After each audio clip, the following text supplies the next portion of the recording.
Airport پہ ایک افسوسناک واقعہ ہوا, ایئرپورٹ پہ افسوسناک واقعے کی وجہ سے اب وہاں پہ سول ایویشن وہ اس ایریا میں کام کرنے نہیں دے رہی ہے, اب وہ بیٹھ کے بھی ہمیں میٹر ریزالو کرنے ہیں. اسی طریقے سے جو بلڈنگ مٹیریل ہے, آپ کو پتا ہے کہ جی کراچی میں ٹریفک کے حادثات کی وجہ سے کہتے ہیں کہ جی ہیوی ٹریفک شہر کے دن کے ٹائم پہ شہر میں نہ آئے, لیکن جتنا اتنا بڑا کام ہے, اتنا بڑا پروجیکٹ ہے, سارا ہیوی جتنا بھی جو مٹیریل ہے وہ سارا دن آنا ہے. اب اس میں ٹریفک کے ایشوز ہیں, تو میں مطلب اس پہ میں تفصیلی بریفنگ جس کو چاہیے, جس ٹی وی چینل کو چاہیے, جس شخص کو چاہیے, جس پولیٹیکل پارٹی کو چاہیے, جس سیاسی لیڈر کو چاہیے, میں کہتا ہوں جی ہمارے دروازے کھلے ہوئے ہیں, آپ آئیں ہم سے بات کریں. ہاں اگر ٹرانس کراچی کی یا ٹرانسپورٹ ڈپارٹمنٹ کی کہیں پہ کوئی کوتاہی ہوگی تو ہم اس کا جواب دینے کے لیے ہم تیار ہیں. لیکن اگر کچھ اور اداروں, پہلے ہمارے پاس کا ڈیپوز کی پوزیشن کا ایشو تھا, اس کو وہ تھا, پھر ہمارے پاس جو ہے پوزیشن کا ایشو تھا, بایو گیس پلانٹ کا, پھر مختلف ایشوز ہے, تو سارے ایشوز کو ہم لوگ دن اور رات محنت کر کے کر رہے ہیں. اور بالکل میں سمجھتا ہوں کہ ایک نیک نیتی جو ہے وہ ہائیسٹ لیول پہ ہم کر رہے ہیں. یہی کانٹریکٹ, یہی کام ہمارا جام صادق برج جو ہے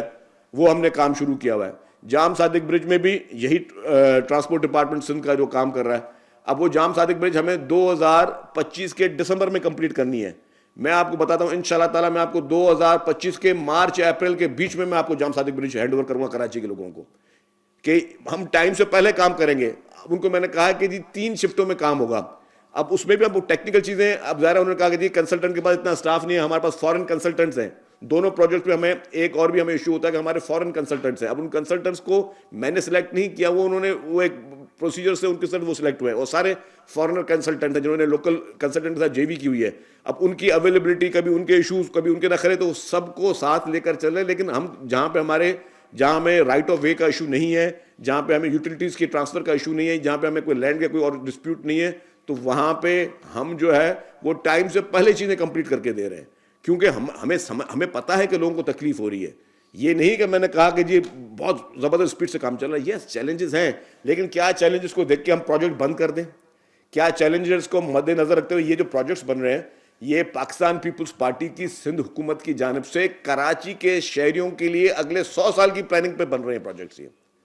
اگلے 100 سال کی آپ کی یہ پلاننگ ہو رہی ہے کہ آپ کے پاس proper B R T system ہوگا, اور وہ proper B R T system آپ کے آئندہ نسلوں کے لیے ایک سہولت ثابت ہوگی. اس کے لیے اس ویژن کو دیکھتے ہوئے ویژن سندھ کے حساب سے وہ پروجیکٹس بن رہے ہیں. اور پروجیکٹس کا مقصد صرف اور صرف جو ہے وہ یہ ہے کہ لوگوں کو جو ہے وہ سہولت دی جائے. باقی اگر کسی نے پوائنٹ اسکورنگ کرنی ہے تو وہ اس کو میں منع نہیں کر سکتا, لیکن یہ بات میں بالکل واضح طور پہ کر دوں کہ جس کو بھی آ کے بریفنگ چاہیے ہم بریفنگ دینے کے لیے تیار ہیں. اس کے علاوہ تیسرا ایشو وچ از اگین میں سمجھتا ہوں جو چیئرمین پاکستان پیپلز پارٹی محترم بلاول بھٹو زرداری نے گڑھی خدا بخش میں خطاب کیا,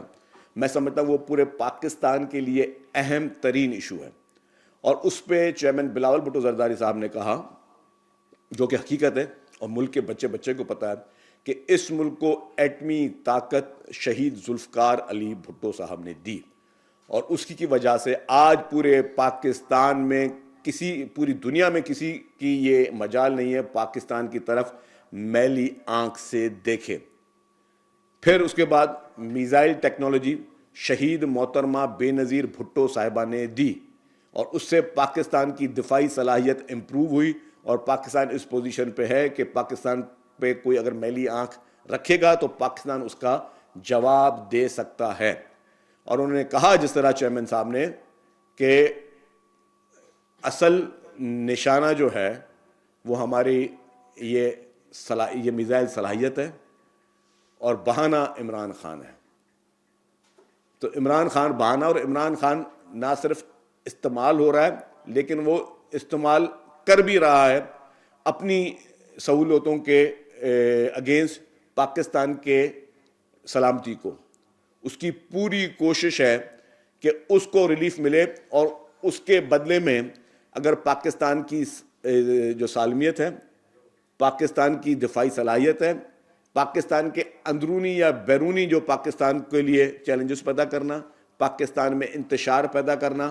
پاکستان میں بھائی سے بھائی کو لڑانا, پاکستان میں پولرائزیشن کو پیدا کرنا, پاکستان میں ڈیوائیڈ مزید کرنا, یہ ساری پالیسی اور اس میں ہر قسم کے حربے استعمال ہو رہے ہیں. اس وقت بھی عمران خان کے جو اصل مائنڈ سیٹ ہیں وہ دنیا کے مختلف ممالک میں بیٹھ کر مختلف لابیسٹ کو، اور یہ لابیسٹ کا میں کوئی الزام نہیں لگا رہا، یا ابھی آپ گوگل کر لیں میرے سارے دوست، آپ کو پتہ چل جائے گا کہ پی ٹی آئی جو ہے دیو ہائرڈ لابیسٹ، تو آپ کو ان کے ایگریمنٹس بھی اس پہ گوگل میں پڑے ہوئے ہیں، یوٹیوب پہ پڑے ہوئے ہیں، آپ جا کے دیکھ لیں کہ انہوں نے لابیسٹ کو ہائر کیا ہوا ہے کہ پاکستان پہ ہر قسم کا پریشر ڈالیں، اپنے ملک پہ ہر قسم کا پریشر ڈالیں، اپنی ملک کی سالمیت کو جو ہے وہ داؤ پہ لگائیں، کیونکہ عمران خان کو ریلیف ملنا چاہیے۔ اس ریلیف کے چکر میں اس نے پہلے آئی ایم ایف کے ساتھ کھلواڑ کیا، اور اس نے آئی ایم ایف کو یہ میسج دیا کہ پاکستان کے لون بند کر دیے جائیں تاکہ خدا نہ خواستہ ملک کا دیوالیہ ہو، اور جو ہے لوگ جو ہے وہ پریشان ہوں، اور لوگ جو ہے اور ملک جو ہے وہ خدا نہ خواستہ بینک کرپٹ ہو۔ لیکن الحمدللہ آپ نے دیکھا کہ اس وقت اکانومی پہلے سے بہتر ہو رہی ہے، حکومت نے کچھ سخت فیصلے کیے لیکن اکانومی بہتر ہو رہی ہے، اور جو کوشش تھی عمران خان کی کہ ملک کا دیوالیہ ہو، جس کی وجہ سے انہوں نے ان کی وہ آڈیو ریکارڈنگز بھی آئیں کہ انہوں نے کہا کہ جی آپ آئی ایم ایف کو خط لکھ لیں کہ جی اگر کل کو ہماری حکومت آئی تو ہم یہ لونز پے آف نہیں کریں گے۔ تو اس حد تک آج تک پاکستان میں کوئی پولیٹیکل پارٹی اس حد تک نہیں گئی ہے، ان کے تو ابھی بال بھی باقا نہیں ہوا ہے۔ پاکستان پیپلز پارٹی کی لیڈرشپ جنہوں نے اپنے جان کے نذرانے دیے، بھٹو خاندان نے، پورے کے پورے خاندان نے اپنے جان کے نذرانے دیے، لیکن کبھی بھی پاکستان کی سالمیت پہ، پاکستان کی خود مختاری پہ کبھی انہوں نے حملہ کرنے کی نہ کوشش کی، نہ کسی اور کو انہوں نے اس کرنے کی اجازت دی۔ اسی طریقے سے باقی پولیٹیکل پارٹیز کی لیڈرشپ نے بھی اس طرح کے ٹف چیزیں دیکھی ہیں۔ محترم آصف علی زرداری صاحب 12 سال جیل میں رہے، اس کے بعد بھی کبھی انہوں نے پاکستان پہ کسی قسم کی آنچ نہیں آنے دی۔ محترمہ بینظیر بھٹو صاحبہ کی شہادت پر پاکستان کھپے کا نعرہ لگانا پاکستان کو مضبوط کرنے کا سب سے بڑا قدم محترم آصف علی زرداری صاحب نے کیا۔ ان ساری چیزوں کے باوجود کبھی بھی پاکستان پر، اپنے اس ملک پہ، اپنے اس وطن پہ کبھی کوئی آنچ آنے نہیں دی۔ یہ شخص ہر وہ قدم کر رہا ہے، ہر وہ کوشش کر رہا ہے کہ پاکستان کو خدا نہ خواستہ نقصان پہنچے، اور اس کے لیے ان کی ایک ٹیم جو حکومت سے مذاکرات کر رہی ہے، اور ان کی دوسری ٹیم جو ہے وہ انٹرنیشنل پریشر ڈیولپ کرنے کی کوشش کر رہی ہے، پاکستان پہ، پاکستان کو بدنام کرنے کی کوشش کر رہی ہے۔ انہوں نے ملٹری کورٹس کی بھی بات کی۔ ملٹری کورٹس میں ہم کبھی بھی نہیں چاہتے کہ کسی بھی سیاسی ورکر کا یا سیاسی کارکن کا مقدمہ ملٹری کورٹس میں چلے، ہم بھی نہیں چاہتے کسی بھی سیاسی ورکر کا چلے، لیکن اگر کوئی شخص دہشت گردی میں ملوث ہو، اگر کوئی شخص کینٹونمنٹ کے اندر جائے، کور کمانڈر گھر کے اندر جائے، تو ظاہر ہے اگر آپ ملٹری انسٹالیشن پہ حملہ کرو گے تو انہی کی عدالت میں آپ کے کیس چلیں گے۔ اور عمران خان کے اپنے بیانات ملٹری کورٹس کے حق میں ریکارڈ پہ موجود ہیں۔ پیپلز پارٹی نے تو کبھی ملٹری کورٹس کے حق میں بیانات نہیں دیے، عمران خان نے خود ہی ملٹری کورٹس کے حق میں بیانات دیے تھے، تو وہ بیانات کہاں گئے آپ کے؟ وہ آپ کس کیفیت میں وہ بیان دے رہے تھے ایز اے پرائم منسٹر؟ وہ آپ کس کانٹیکسٹ میں بیان دے رہے تھے ایز اے پرائم منسٹر جب آپ ملٹری کورٹس کو اس وقت ڈیفینڈ کر رہے تھے، اور آج آپ کے لیے ملٹری کورٹس خراب ہیں؟ تو آپ انٹرنیشنل کمیونٹی کو، انٹرنیشنل میڈیا کو، انٹرنیشنل پریس کو کیا آپ میسج دینا چاہ رہے ہیں کہ جو چیز آپ کہیں اپنے مخالفین کے لیے وہ ٹھیک ہے، اور جو چیز آپ باقاعدہ اس طرح کے عمل کریں جس میں آپ انارکی پھیلانے کی کوشش کریں؟ آج بھی پارا چنار کی جو افسوسناک صورتحال ہے اس کی ذمہ دار پاکستان تحریک انصاف کی نااہل حکومت ہے۔ اور کیا وجہ ہے کہ جتنے بھی المناک سانحہ ہوئے ہیں اس ملک میں وہ پی ٹی آئی کی حکومت میں ہی ہو رہے ہیں، وہ پی ٹی آئی کی بیڈ گورننس میں ہی ہو رہے ہیں، وہ پی ٹی آئی کی جو بدنیتی اسی میں ہی ہو رہے ہیں۔